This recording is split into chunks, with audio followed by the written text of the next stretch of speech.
형님, 미친 짓 그만둬요. 도대체 왜 이러세요? 나는 배추를 버무리던 형님의 팔을 거칠게 잡아 끌었어요. 형님의 눈이 커지며 당황한 표정이 스쳤지만 나는 멈출 수 없었습니다. 형님 때문에 제가 매번 뒤치다꺼리예요. 꼴도 보기 싫다고요.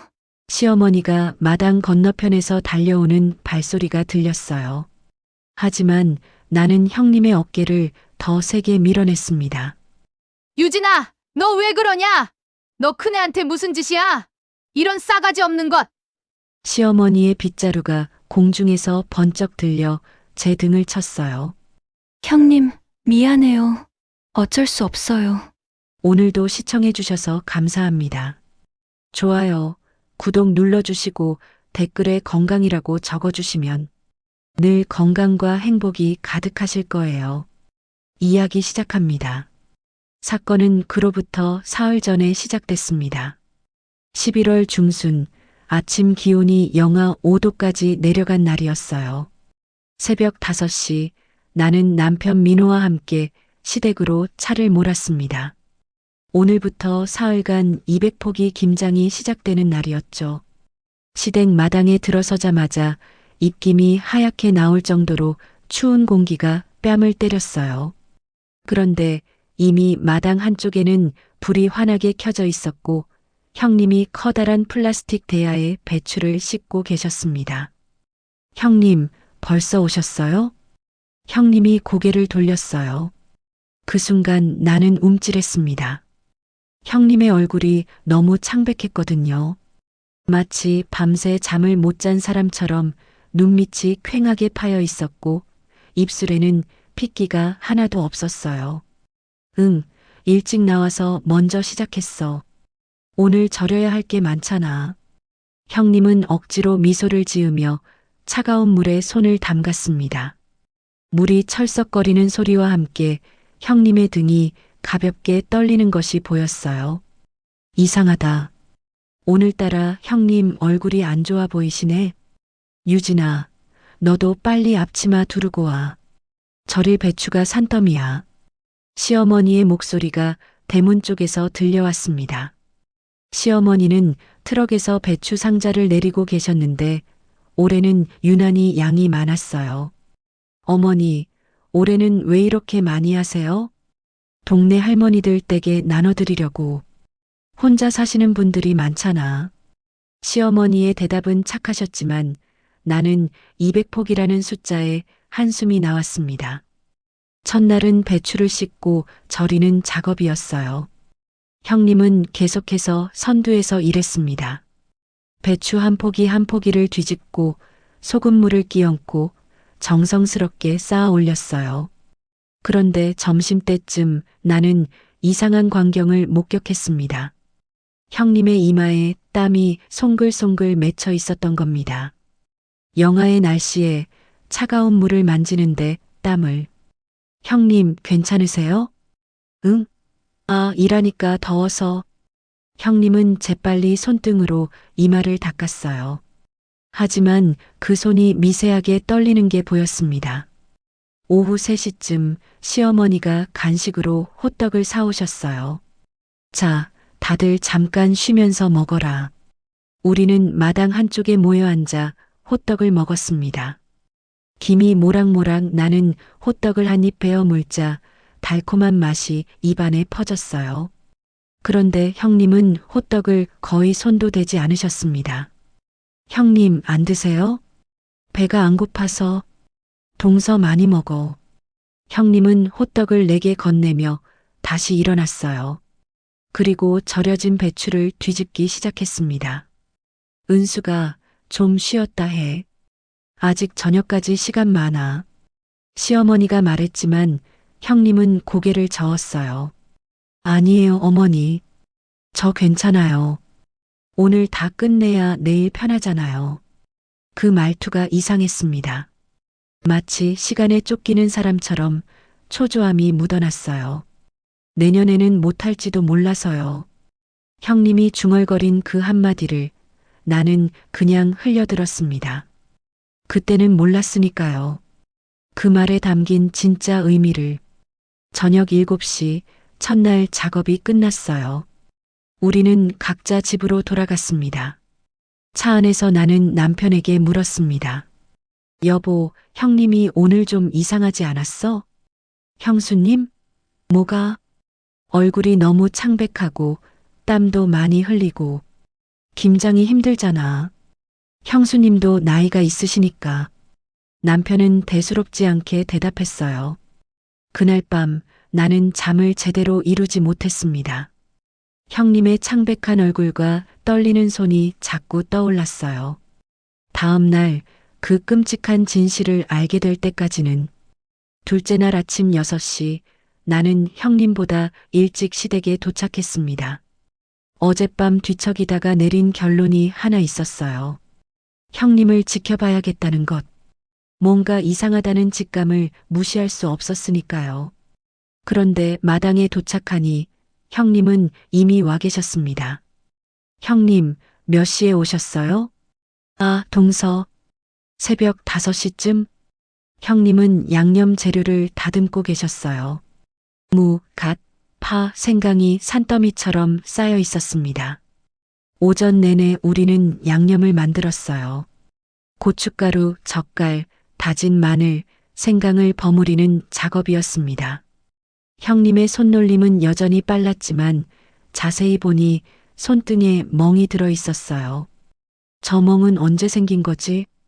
점심 12시 시어머니가 국수를 삶아 오셨습니다. 자, 다들 밥 먹어라. 오후에 양념 버무려야 하니까 힘내야지. 우리는 마루에 둘러앉아 국수를 먹었어요. 나는 슬쩍슬쩍 형님을 관찰했습니다. 형님은 국수를 몇 젓가락 먹더니 숟가락을 내려놓으셨어요. 형님, 더 안 드세요? 응, 배불러. 하지만 형님이 먹은 건 채 반 그릇도 안 됐습니다. 식사 후 시어머니와 남편들이 잠깐 쉬러 안방으로 들어갔어요. 형님은 화장실로 향했습니다. 나는 모르는 척 설거지를 하다가 슬그머니 형님을 뒤따라갔어요. 화장실 문틈으로 소리가 새어나왔습니다. 물 흐르는 소리, 그리고 뭔가를 삼키는 소리. 나는 숨을 죽이고 기다렸어요. 잠시 후 화장실 문이 열렸고 형님이 나왔습니다. 형님은 나를 보고 깜짝 놀라며 뒤로 한 걸음 물러섰어요. 동서? 형님, 괜찮으세요? 응, 괜찮아. 그냥, 그때였습니다. 형님의 주머니에서 뭔가 바닥으로 떨어졌어요. 작은 비닐봉지. 나는 반사적으로 몸을 숙여 그걸 주었습니다. 그리고 그 순간 내 손이 얼어붙었어요. 비닐봉지 안에는 약이 가득 들어 있었어요. 하얀 알약, 노란 캡슐, 그리고 패치 형태의 약까지. 나는 대학병원 약재부에서 5년간 일했습니다. 이 약들이 뭔지 나는 알아요. 마약성 진통제, 항암제, 구토 억제제. 손이 떨렸습니다. 아니, 온몸이 떨렸어요. 형님, 이게 뭐예요? 동서, 그거. 형님의 얼굴이 새하얗게 질렸어요. 형님, 이거 진통제잖아요. 그것도 위암 말기 환자들이 쓰는. 동서, 형님이 내 손을 잡았습니다. 형님의 손이 차갑게 식어 있었어요. 지금 항암 치료받고 계세요? 언제부터요? 아주버님은 알아요? 질문이 쏟아져 나왔어요. 형님은 고개를 끄덕였습니다. 3달 전에 진단받았어. 위암 4기. 남편도 알아. 말기라는 걸. 머릿속이 하얘졌습니다. 그럼 왜 지금 이 추운 데서 김장을 해요? 병원에 입원해야죠. 쉿! 형님이 내 입을 막았어요. 안방에서 시어머니가 나올까봐 두려운 표정이었습니다. 동서, 제발 조용히 해. 어머니한테 들리면 안 돼. 왜요? 어머니가 알아야죠. 어머니가 알면 김장을 안 하실 거야. 형님의 목소리가 떨렸어요. 나는 이 김장을 꼭 담그고 가야 해. 이거라도 해드려야지. 마지막 김장이야. 하면서 슬프게 웃었습니다. 형님, 의사 선생님이 그러시더라. 이번 겨울을 못 넘길 거라고.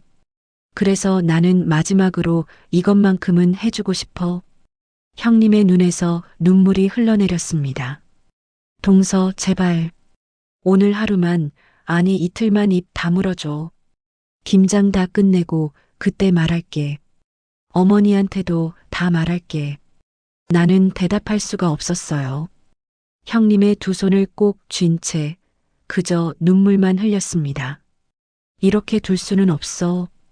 형님이 죽어가고 있는데. 하지만 형님의 눈빛에는 단호한 결심이 서려 있었습니다. 약속해줘, 동서. 나는 천천히 고개를 끄덕였어요. 거짓말이었습니다. 나는 형님을 지켜야 했으니까요. 그때 안방 문이 열리는 소리가 들렸습니다. 야, 이제 나와서 일해야지. 시어머니의 목소리였어요. 형님은 재빨리 눈물을 닦고 약봉지를 주머니에 숨겼습니다. 그리고 마당으로 나가며 돌아보지 않았어요. 나는 그 자리에 우두커니 서서 생각했습니다. 형님을 어떻게든 막아야 해. 이대로 가다간 형님 정말 큰일 나겠어. 그날 밤 나는 형님께 전화를 걸었습니다. 형님, 저예요. 통화 좀 할 수 있으세요? 동서, 무슨 일이야? 형님의 목소리가 피곤하게 들렸어요. 당연했습니다. 이틀 동안 거의 쉬지 않고 일하셨으니까요. 형님, 제발 그만하세요. 내일 어머니한테 말씀드려요. 제가 할게요. 동서, 형님 혼자 그렇게 힘들게 하실 필요 없어요. 어머님께 말씀드리고 형님 어서 병원 가요. 잠시 침묵이 흘렀습니다. 수화기 너머로 형님의 한숨 소리가 들렸어요. 동서, 고마워. 정말 고마운데. 안 돼. 왜요? 왜 안 돼요? 내가 시집 온 지 18년이야.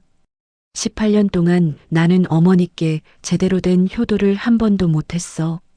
형님의 목소리가 떨렸습니다. 맨날 바쁘다고, 애들 키운다고, 일한다고. 명절 때나 겨우 얼굴 비추고. 이번 김장이 마지막이야. 내가 어머니께 해드릴 수 있는 마지막 일이라고. 형님, 그래도. 동서, 나는 죽어. 곧. 그건 이미 정해진 일이야. 하지만 이 김장만큼은 꼭 담그고 가고 싶어. 가족들이 내년에도 내 김치 먹으면서 나를 떠올릴 수 있게. 나는 더 이상 말을 이을 수 없었어요. 내일 보자, 동서. 그리고 제발 어머니한테는 비밀로 해줘. 전화가 끊겼습니다. 나는 침대에 누워 천장만 바라봤어요. 남편 민호가 샤워하고 나와 물었습니다. 여보, 누구랑 통화했어? 형님이요. 형수님? 무슨 일인데? 나는 남편을 돌아봤습니다. 말해야 할까? 하지만 형님과의 약속이 떠올랐어요. 아니, 내일 준비물 확인하려고. 거짓말이 입에서 나왔습니다. 남편은 고개를 끄덕이며 침대에 누웠어요. 하지만 나는 잠을 잘 수 없었습니다. 아주버님은 알고 계신다고 했지. 그럼 아주버님께 전화해 볼까? 나는 조심스럽게 침대에서 일어나 거실로 나갔어요. 그리고 아주버님께 문자를 보냈습니다. 아주버님, 형님 일로 통화 좀 할 수 있을까요? 5분쯤 지나자 전화가 왔습니다.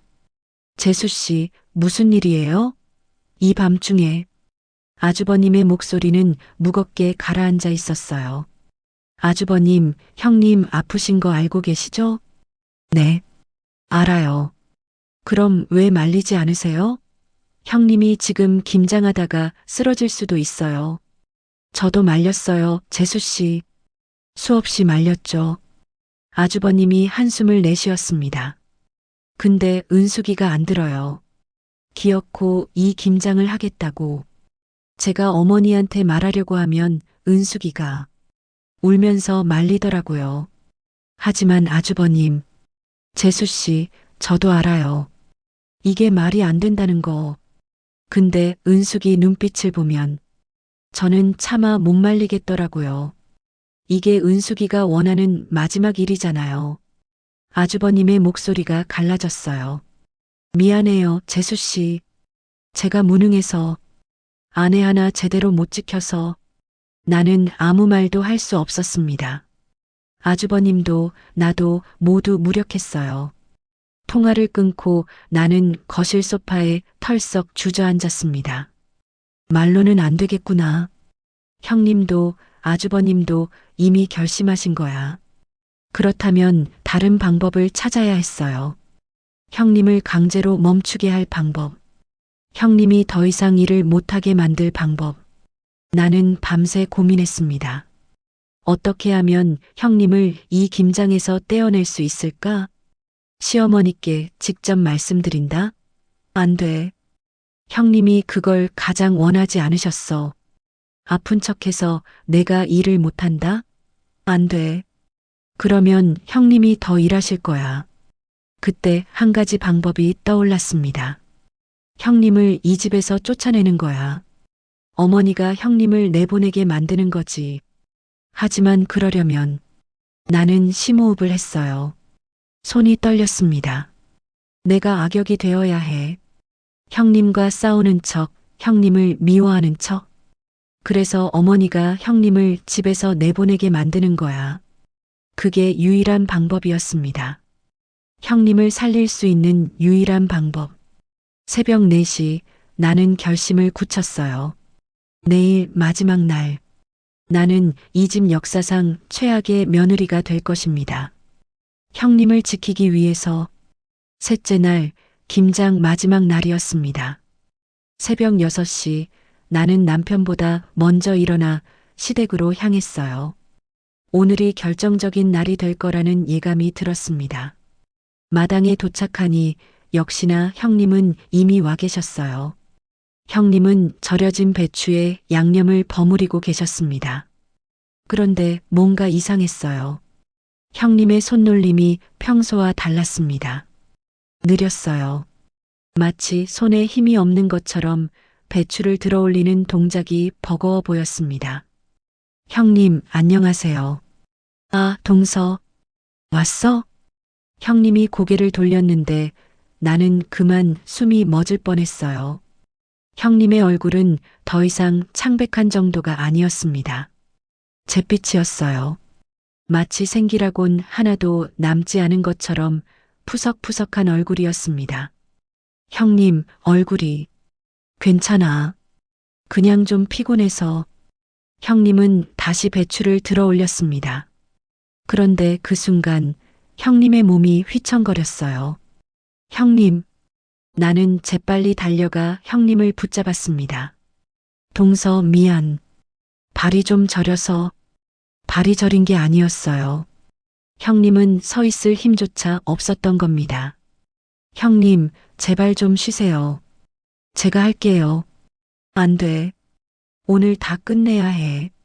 형님은 내 손을 뿌리치고 다시 배추를 집었습니다.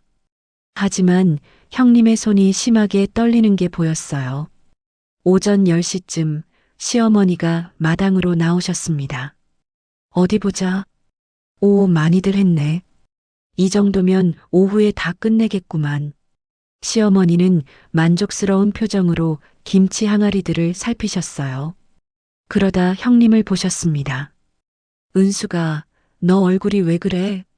아, 괜찮아요, 어머니. 그냥 좀 피곤해서요. 피곤하긴.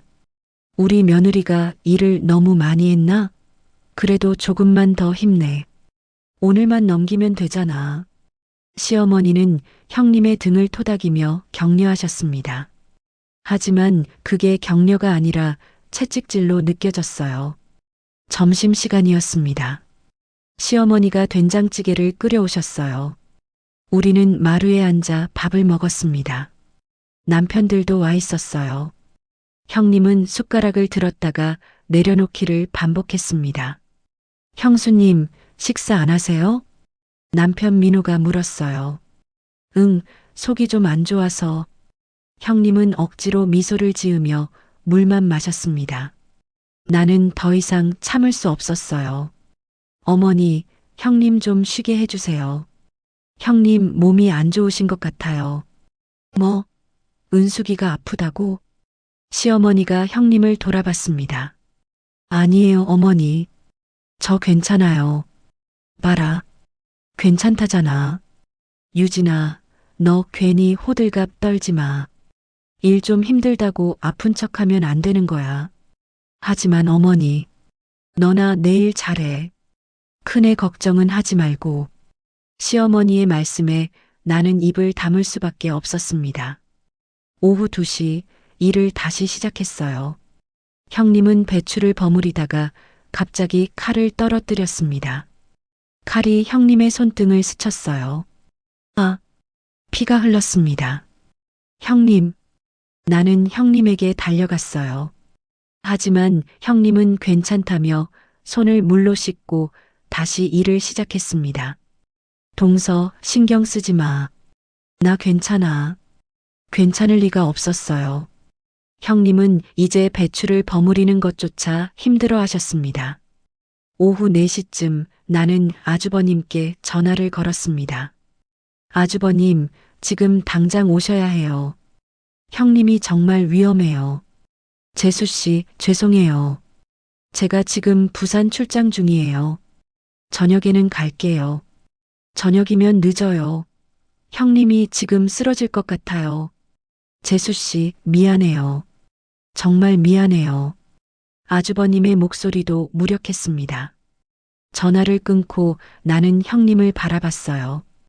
형님은 숨을 헐떡이며 배추를 버무리고 계셨습니다. 땀이 이마를 타고 흘러내렸어요. 영하의 날씨인데도 오후 5시 해가 기울기 시작했습니다. 자, 이제 거의 다 끝났다. 조금만 더 하면 되겠네. 시어머니가 말씀하셨어요. 하지만 형님의 얼굴에서는 더 이상 표정을 찾아볼 수 없었습니다. 그때였어요. 형님이 버무리던 배추를 놓치고 바닥에 주저앉았습니다. 형님, 나는 형님을 붙잡았어요. 형님의 몸이 너무 차가웠습니다. 동서, 미안해. 잠깐만 쉬면 괜찮을 거야. 형님의 목소리가 떨렸습니다. 은수가 왜 그래? 시어머니가 달려오셨어요. 어머니, 괜찮아요. 조금만 쉬면. 형님은 억지로 일어서려 했습니다. 하지만 다리에 힘이 풀려 다시 주저앉았어요. 나는 그 순간 깨달았습니다. 더 이상 기다릴 수 없다는 것을. 내일이 아니라 오늘, 지금 당장 형님을 멈춰야 한다는 것을. 그래서 나는 결심했습니다. 지금 당장 여기서 내가 악역이 되어야 한다고. 오후 5시 30분 나는 마지막 결심을 굳혔습니다. 형님은 여전히 주저앉은 채 숨을 헐떡이고 계셨어요. 시어머니는 형님을 부축해 마루에 앉히셨습니다. 은수가 괜찮겠어? 조금만 쉬었다 해. 네, 어머니. 조금만 쉬면 다시 할 수 있어요. 형님은 다시 일어서려고 했습니다. 안 돼. 더 이상은 안 돼. 나는 심호흡을 했어요. 손이 떨렸습니다. 하지만 이제 돌이킬 수 없었습니다. 형님, 나는 형님에게 걸어갔습니다. 동서, 미안해. 내가 아파서. 형님, 이제 그만하세요. 응? 뭐? 집에 가세요. 지금 당장. 형님의 눈이 커졌어요. 시어머니도 나를 돌아봤습니다. 유진아, 너 무슨 소리야? 나는 시어머니를 무시하고 형님께 다가갔습니다. 그리고 형님의 팔을 거칠게 잡아 끌었어요. 형님, 당장 집에 가세요. 더 이상 못 보겠어요. 이건 미친 짓이에요. 동서, 형님이 당황한 표정으로 나를 바라봤습니다. 하지만 나는 계속했어요. 형님 때문에 제가 매번 뒤치다꺼리예요. 형님은 맨날 일만 느리게 하시고 저만 고생이에요. 유진아, 너 지금 뭐 하는 거야? 시어머니가 소리쳤습니다. 하지만 나는 멈출 수 없었어요. 형님, 제발 집에 가세요. 꼴도 보기 싫다고요. 나는 형님의 어깨를 밀었습니다. 형님이 비틀거렸어요. 유진아. 형님의 목소리가 떨렸습니다. 형님의 눈에 눈물이 고였어요. 미안해요, 형님. 정말 미안해요. 하지만 나는 계속 연기했습니다. 맨날 형님, 형님 하면서 떠받들어야 하는 것도 지겹고요. 이제 그만 좀 하세요. 너희 형님한테 왜 그래? 싸가지 없이. 시어머니가 마당을 가로질러 달려오셨습니다. 손에는 빗자루가 들려 있었어요. 시어머니의 빗자루가 공중에서 번쩍 들려 올랐습니다. 등짝에 빗자루가 내리꽂혔어요. 아팠습니다. 정말 아팠어요. 그만하지 못해? 찰싹? 또 한 대. 나는 몸을 움츠렸지만 형님을 놓지 않았습니다. 형님, 제발 가세요. 우리 집 분위기만 망치지 말고요. 동서, 제발. 그만해. 형님이 울먹이며 말했습니다. 찰싹. 세 번째. 어머니, 때리세요. 저 맞을 짓 했어요. 근데 형님은 보내주세요. 나는 계속 소리쳤어요. 시어머니의 빗자루가 내 등과 어깨를 후려쳤습니다. 그래, 너 당장 나가라. 좋아요. 저 나갈게요. 근데 형님도 같이 가야 해요. 형님 때문에 저 더 이상 못 참겠어요. 나는 형님의 손을 잡아 끌었습니다. 형님은 저항했지만 힘이 없으셨어요. 동서, 제발. 왜 이러는 거야? 형님의 목소리가 갈라졌습니다. 유진아, 형수님 놔드려. 남편 민우가 달려왔어요. 아주버님도 어느새 도착해서 우리를 말리려 했습니다. 재수 씨, 진정하세요. 싫어요. 저 더 이상 못 참겠어요. 형님이 맨날 일 느리게 하고 저만 고생시키고. 나는 계속 거짓말을 했습니다. 눈물이 흘렀어요. 하지만 멈출 수 없었습니다. 시어머니의 빗자루가 또 내려왔습니다. 아니, 얘가 도대체 왜 이래? 얼른 놓지 못해? 찰싹. 네 번째. 다섯 번째. 등이 화끈거렸어요. 아마 멍이 들 겁니다. 하지만 괜찮았어요.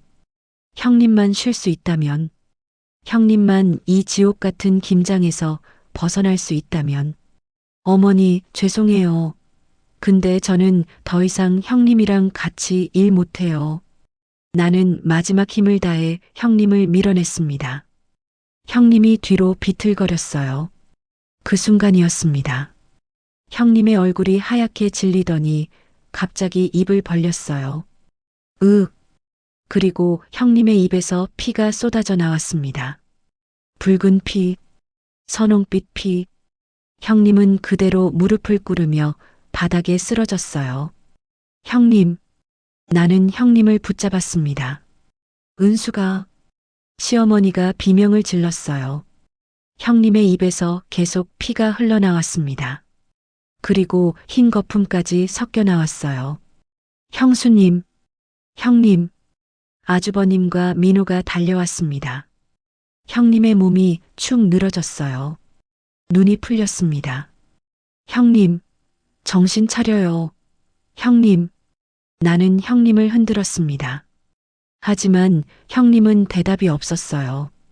119 빨리 119 불러. 아주버님이 소리쳤습니다. 나는 떨리는 손으로 전화기를 꺼냈습니다. 눈물이 와르르 쏟아졌어요. 이게 아닌데. 어떡해. 형님, 미안해요. 제발 깨어나요. 구급차 사이렌 소리가 귀청을 찢었습니다. 환자 상태 어떻습니까? 구급대원이 물었어요.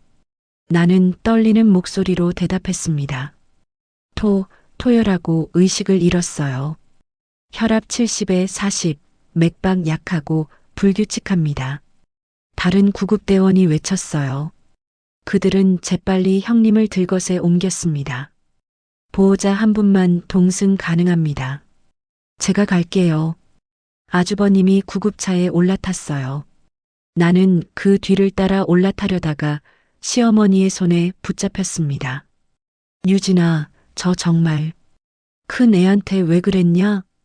시어머니의 목소리가 떨렸습니다. 눈에는 눈물이 가득했어요. 어머니, 아이고 어째, 큰애야.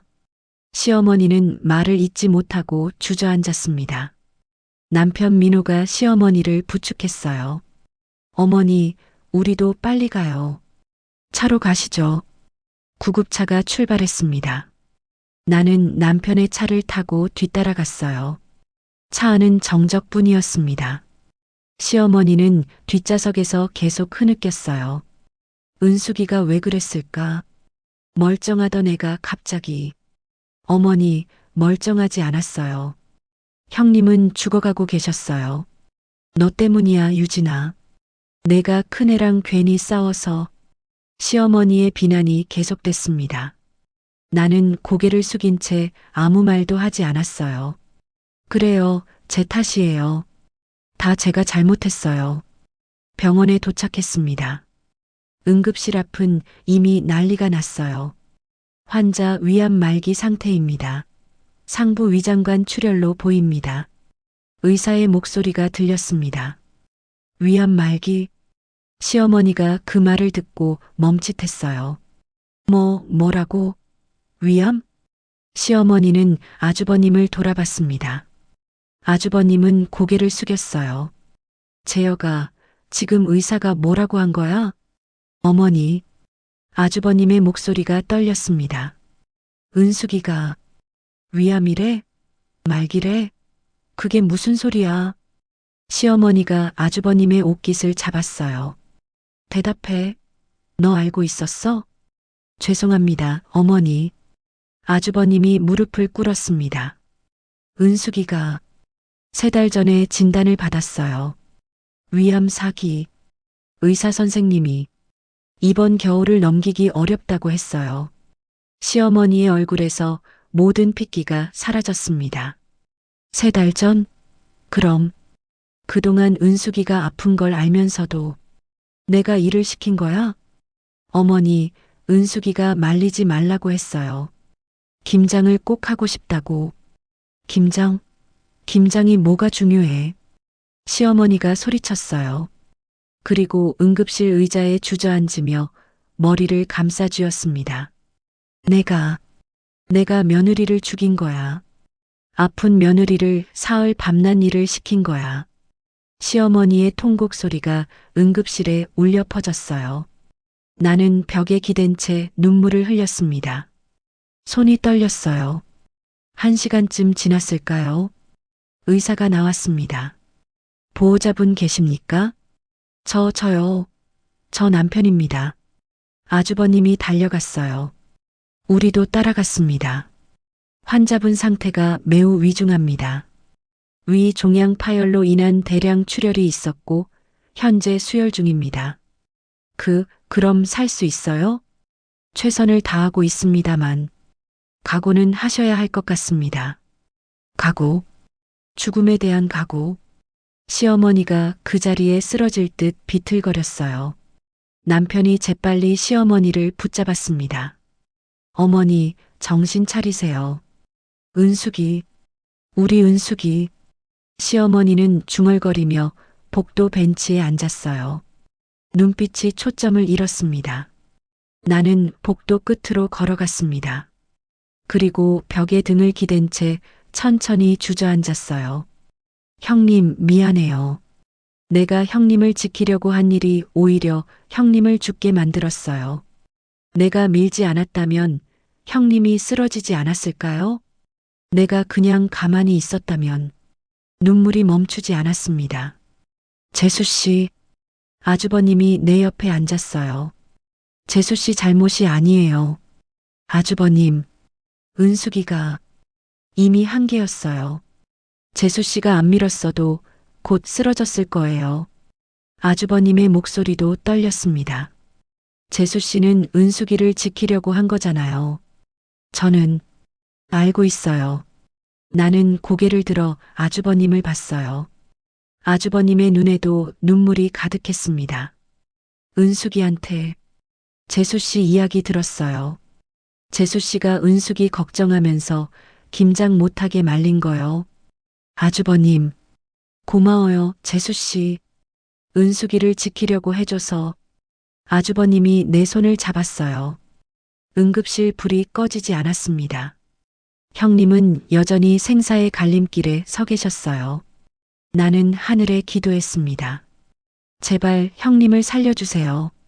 제발이요. 새벽 2시 응급실 불빛이 꺼졌습니다. 의사가 나왔어요.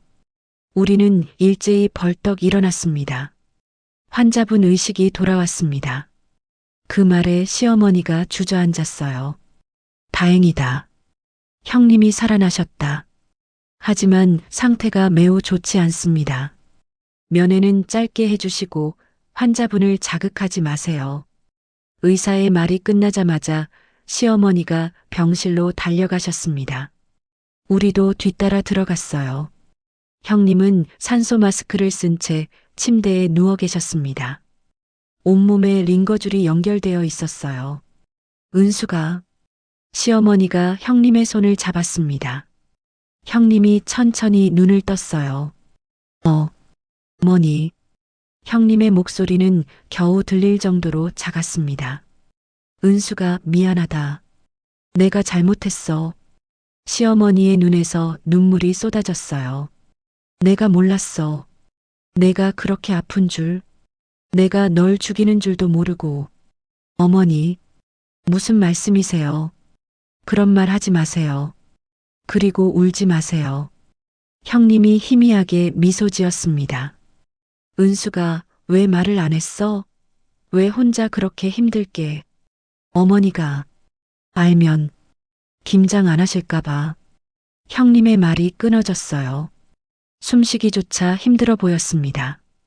김장이 뭐가 중요해? 내 목숨이 더 중요하지. 시어머니가 형님의 손을 꽉 쥐었어요. 어머니, 저는 마지막으로 어머니께 큰 도움이 되고 싶었어요. 항상 어머님께 받기만 했잖아요. 형님의 눈에서 눈물이 흘러내렸습니다. 18년 동안 제대로 된 며느리 노릇 못했잖아요.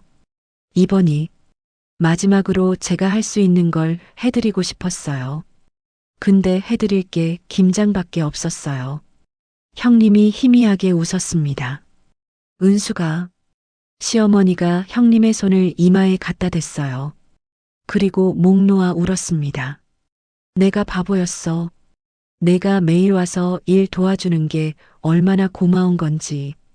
나는 당연하게만 생각했어. 아니에요, 어머니. 너는 내 친딸보다 더 효녀였어. 18년 동안 단 한 번도 싫은 소리 안 하고. 시어머니의 목소리가 떨렸어요. 형님이 천천히 고개를 돌려 나를 봤습니다. 동서. 네, 형님. 나는 형님 곁으로 다가갔어요. 동서, 고마워. 나 위해줘서. 동서 마음 다 알아. 형님, 죄송해요. 제가 형님을 괜히 밀고 속에도 없는 말을 했어요.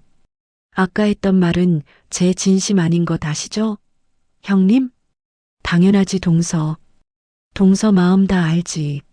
하지만 동서 덕분에 내가 깨달았어. 형님이 힘겹게 말을 이었습니다. 나는 가족들한테 짐이 되기 싫어서 혼자 버텼는데 그게 더 이기적인 거였어. 형님의 손이 내 손을 꽉 쥐었어요. 동서, 우리 가족 한 번씩 살펴줘. 부탁해. 그리고 미안해. 형님, 그런 말씀하지 마세요. 형님이 나으실 거예요. 형님이 저를 향해 억지로 웃음을 지으셨어요. 눈에는 눈물이 주르륵 흘러 제 마음이 타들어가는 듯 아팠어요. 형님이 아주버님을 봤습니다. 아주버님이 형님 옆으로 다가갔어요. 여보, 미안해. 나 좋은 아내 못 돼줘서 너무 일찍 먼저 가서 미안해. 무슨 소리야? 당신은 세상에서 제일 좋은 아내야. 아주버님이 형님의 손에 입을 맞췄습니다. 여보, 우리 행복했지? 응, 정말 행복했어. 나도 행복했어. 형님이 다시 시어머니를 봤어요. 어머니, 김장은 어떡해요? 아직 좀 남았는데. 그 질문에 시어머니가 흐느꼈습니다. 그래, 거의 다 담갔어. 내 덕분에. 다행이다. 어머니, 내년에도 우리 김치 드실 수 있겠네요. 은수가, 어머니, 김치 드실 때 저 좀 생각해 주세요. 그래, 그럴게. 매일 생각할게. 우리 착한 며느리. 시어머니가 형님의 머리를 쓰다듬었어요. 형님이 천천히 눈을 감았습니다. 평온한 표정이었어요. 피곤해.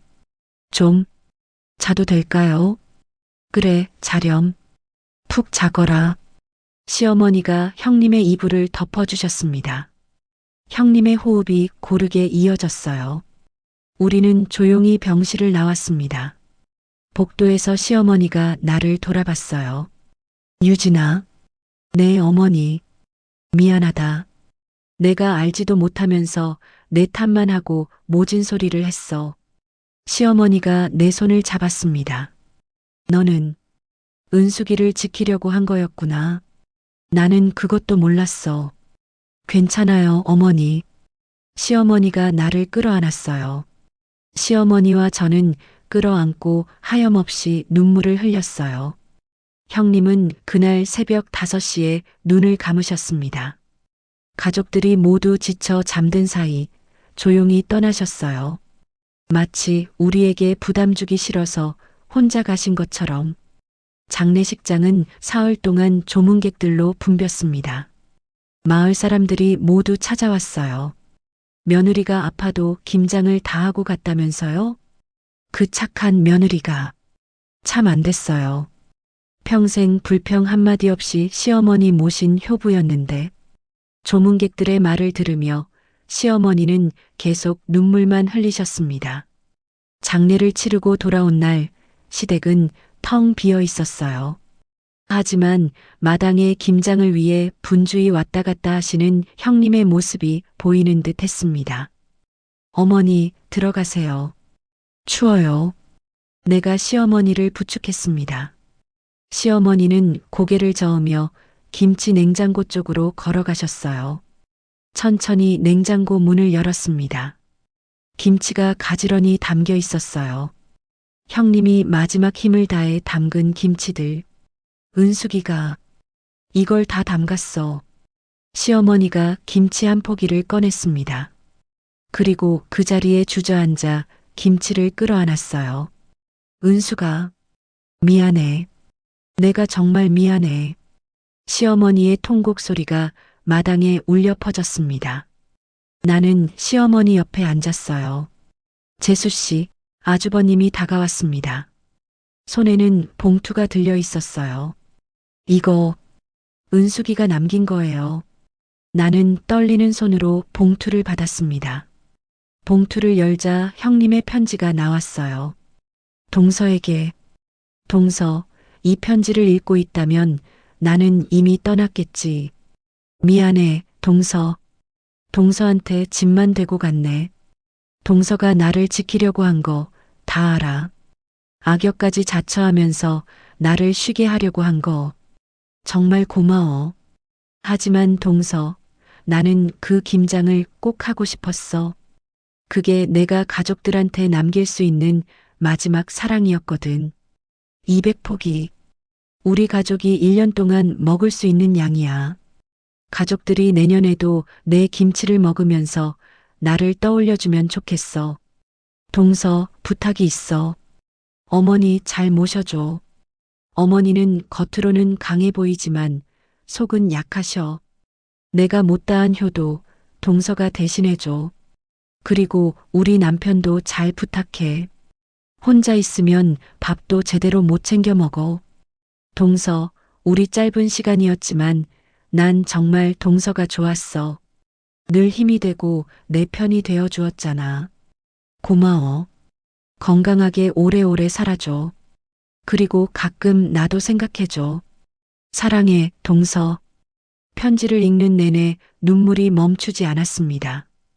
그날 저녁 우리 가족은 모두 모여 식사를 했어요. 시어머니가 형님의 김치를 꺼내 놓으셨어요. 자, 다들 먹어라. 은숙이가 담근 김치야. 시어머니의 목소리가 떨렸어요. 맛있다. 남편 민호가 중얼거렸습니다. 역시 형수님 손맛이야. 김치 양념이 정말 맛있게 되었네요. 아주버님이 눈물을 닦으며 말했어요. 우리는 말없이 밥을 먹었습니다. 김치 한 젓가락 뜰 때마다 형님이 떠올랐어요. 식사 후 나는 혼자 마당에 나왔습니다. 차가운 11월 바람이 볼을 스쳤어요. 하늘에는 별이 총총이 떠 있었습니다. 하늘을 향해 중얼거렸습니다. 형님 편히 쉬세요. 그곳에서는 아프지 마세요. 바람이 불었어요. 마치 형님이 대답하는 것 같았습니다. 1년이 지났습니다. 우리는 형님의 김치를 조금씩 꺼내 먹었어요. 명절에도 제사에도 평범한 저녁 식사에도 김치 한 입 먹을 때마다 형님이 떠올랐습니다. 짜고 매콤하고 또 따뜻했습니다. 그날 형님이 남기고 간 것은 단순한 김치가 아니었어요. 우리 가족을 향한 형님의 마음이었습니다. 오늘 이야기 어떠셨나요? 시청 소감을 댓글로 남겨주시고 구독, 좋아요 눌러주세요. 구독과 좋아요는 큰 힘이 됩니다.